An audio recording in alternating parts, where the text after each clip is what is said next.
Hello' friends নমস্কাৰ all টিপছলৈ আপোনাক স্বাগতম জনাইছোঁ। তো ফ্ৰেণ্ডছ আজি মই আপোনাক দেখুৱাম কেনেকৈ আপুনি আপোনাৰ মোবাইলৰ ডাইল পেডত আপোনাৰ ছবি এড কৰিব পাৰিব। তো ফ্ৰেণ্ডছ এই মুহূৰ্তত আপুনি চাই আছে মোৰ যিটো মোবাইলৰ ডাইল পেড জাষ্ট ইয়াত মোৰ ছবি লগোৱা আছে। তো ফ্ৰেণ্ডছ আপুনি যদি এনেকুৱা বিচাৰিছে যে মোৰ ফটো মই ডাইল পেডত এড কৰিম তো ফ্ৰেণ্ডছ এই ভিডিঅ'টো শেষলৈ চাই থাকিব। তো ফ্ৰেণ্ডছ এই মুহূৰ্তত আপোনাৰ মোবাইলৰ ডাইল পেড সেইটো হয়তো এনেকুৱা ধৰণৰ আছে।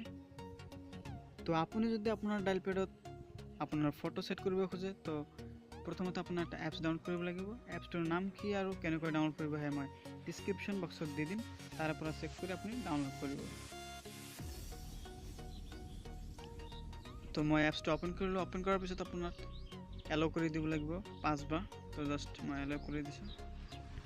5 বাৰ এলাউ কৰাৰ পিছত আপোনাৰ এটা এনেকুৱা ধৰণৰ ইণ্টাৰফেচ আহিব। জাষ্ট আপুনি ওপৰত চাইছে কিবোৰ্ড অপশন, জাষ্ট ইয়াত ক্লিক কৰক। ক্লিক কৰাৰ পিছত ইয়াত চাওক আপোনাৰ মোবাইলৰ ডাইল পেড আহি গৈছে, কিন্তু ইয়াত কোনো ধৰণৰ ছবি নাই। জাষ্ট আপুনি ইয়াত চাইছে 3 লাইনছ আছে, ক্লিক কৰক। ক্লিক কৰাৰ পিছত আপুনি সেটিংছত ক্লিক কৰক। সেটিংছত ক্লিক কৰাৰ পিছত আপুনি এনেকুৱা 6টা অপশন পাব। কল সেটিংছ, ডাইল পেড সেটিংছ, কন্টেক্ট সেটিংছ, লক ফাংচন সেটিংছ, পাৰ্সোনালাইজড সেটিংছ আৰু সুইপ টু ডু একশন। তো ফ্ৰেণ্ডছ আপোনাৰ টাচ কৰিব লাগিব পাৰ্সোনালাইজড সেটিংত। তো ইয়াত ক্লিক কৰাৰ পিছত আপুনি আৰু 5-6টা অপশন পাব। থেম ষ্টাইল, তো ইয়াত আপুনি থেমছটো চেঞ্জ কৰিব পাৰিব। তাৰপিছত আপুনি ফন্ট ষ্টাইল যিটো সেইটো আপুনি চেঞ্জ কৰিব পাৰিব।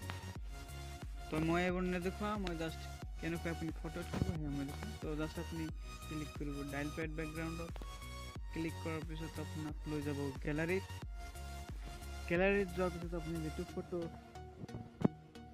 সেট কৰিব খুজিছে জাষ্ট সেই ফটোটো আপুনি সেলেক্ট কৰিব। তো মই এটা ফটো সেলেক্ট কৰি আছোঁ।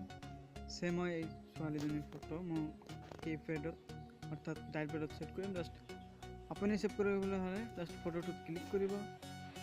ক্লিক কৰাৰ পিছত অটোমেটিকলি ফটোটো ভিউ হ'ব। তাৰপিছত আপুনি ফটোটো অলপ ক্ৰপ কৰিব।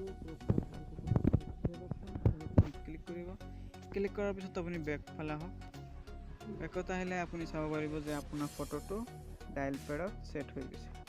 তো ফ্ৰেণ্ডছ যদি আপোনাৰ ভিডিঅ'টো ভাল লাগি থাকে এটা লাইক দিয়ক আৰু আপোনাৰ বন্ধুসকললৈ শ্বেয়াৰ কৰক। এতিয়া যদি আপুনি অল টিপছ চেনেলটো সাবস্ক্ৰাইব কৰা নকৰে সাবস্ক্ৰাইব কৰক আৰু বেল আইকনটো অন কৰক। থেংক ইউ ফৰ ৱাচিং।